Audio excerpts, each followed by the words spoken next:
What's up, y'all? Ryan from Oakland Ghosts, and over the years, you guys have asked me quite a few times, like, how is my setup all kind of set up? Well, you're in luck because this is the current state of my Synth Station. Yeah, it's a blank wall. I got a new mixer and I have to just kind of rebuild everything from scratch. So let me show you how it's all set up. So yeah, this is what it looks like all taken apart. It was all on that tiny table over in my corner. You guys have seen it in my videos. Yeah, it's actually taking up more space over here than it felt like it did on that tiny table. Huh, well, so the plan is, this is my new space. As you can see, it's completely empty. I have to build a new table and then I'm gonna put everything back together again. I've already moved my arcade cabinet over to where the old table used to be, which is over here. And I still have to unpatch my mixer and my patching bay. So that's the next step. Then it's build a table, and then I'm gonna build everything back up and you can see how everything's connected.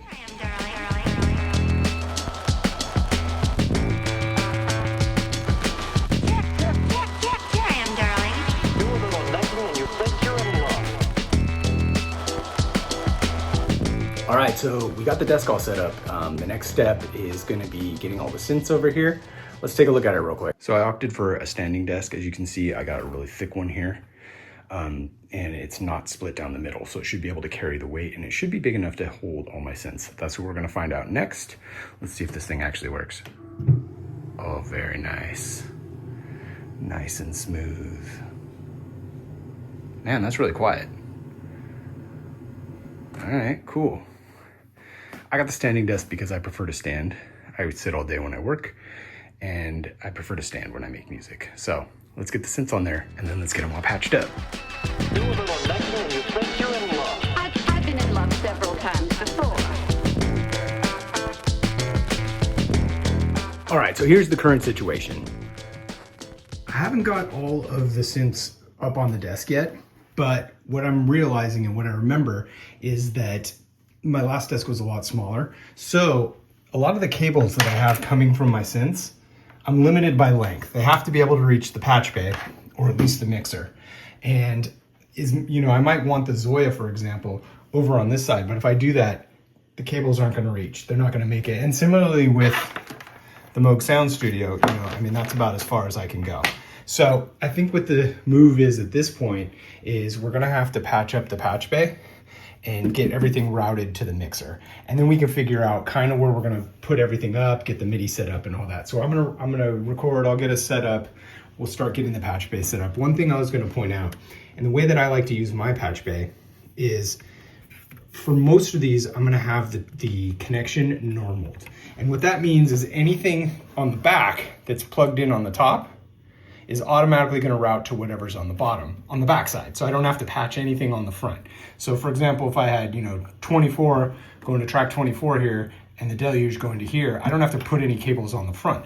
But I could break those connections if I wanted the deluge to go to another track, or if I wanted something to go into track 24 that wasn't the deluge, I could break that by patching on the front. So most of these are gonna be normaled connections for all my synths, but I don't have, here's the thing, the patch bay comes in handy, real handy, especially with like the Tascam Model 12, when you don't have as many tracks as you do instruments, because you can patch all your instruments in, have the ones you use regularly normaled, and then you can kind of patch around and you can plug in things as you need them. So like if I'm not using the Mother 32, I could patch the Teo in there, for example, right? So it just kind of buys you more space if you have a limited track count.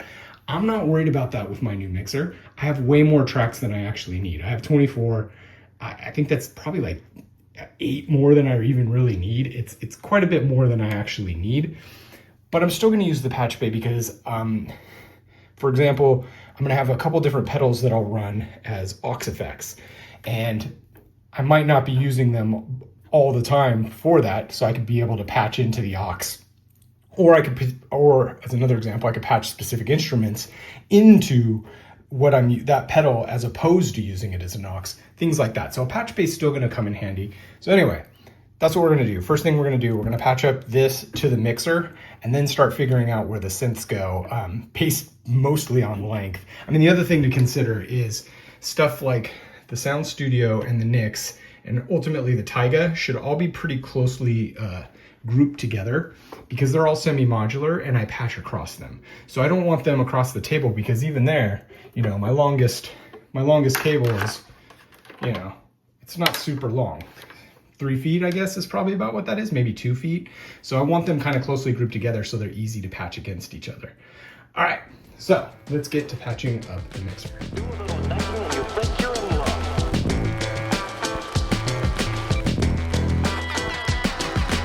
All right, so at this point, I have everything pretty much patched up with the mixer.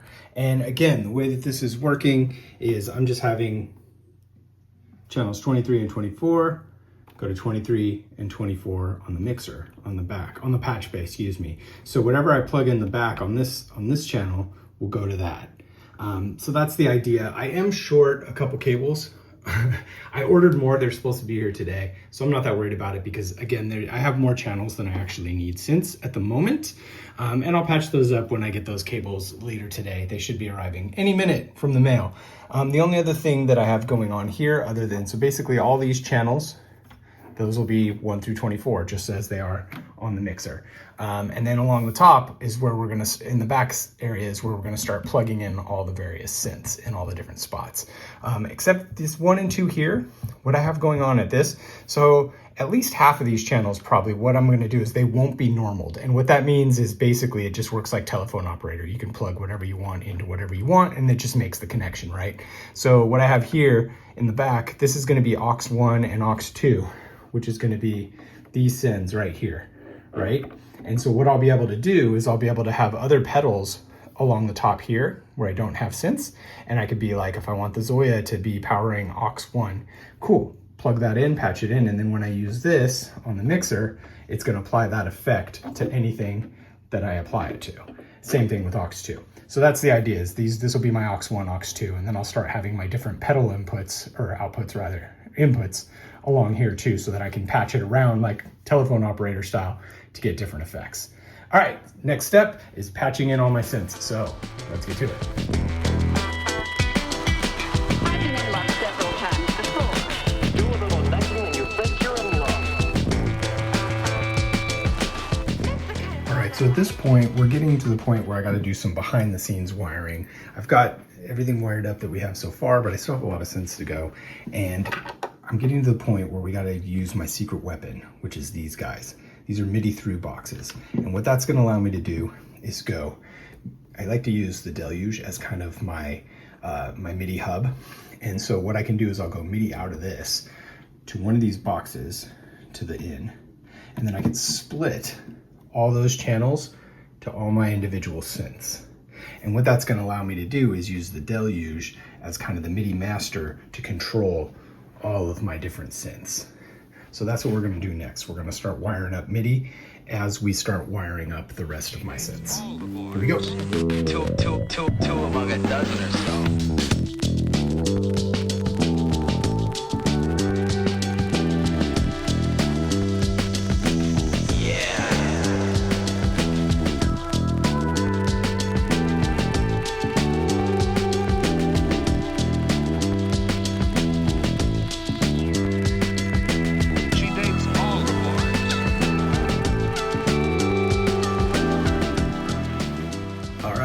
So here we have it.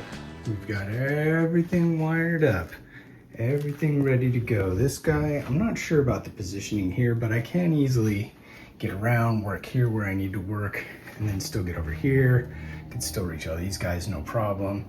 Everything's within arm's reach. I got the patch bay all patched up and labeled so that I know where each thing is going. Currently, I still have 8 tracks free. So I got these first 6, and then I got a stereo over here, which I can use for another effect or another synth or whatever is there to go. But everything else is wired in and ready to play. And I can control all of them from right here.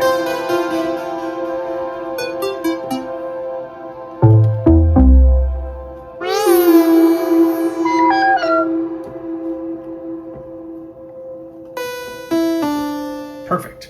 So everything's all set up. So there you go. That's how my system is all set up. I have this again as my MIDI hub, so it can control everything. Probably ultimately, I'm also going to do a MIDI in. I have another MIDI controller keyboard that I can set, and then that will control all the different synths. It'll send the MIDI signals to those. I could even use the Teo to do that if I want to, but I prefer to have the Teo be able to play it free on its own as well. But yeah, there you go. The new Synth Battle Station is all set up. All right, well, that was quite a day's work. I hope that was informative. I hope you have a little better understanding of how I have everything routed and how I set things up so that they're easy for me to have everything at a hand's reach away and ready to go.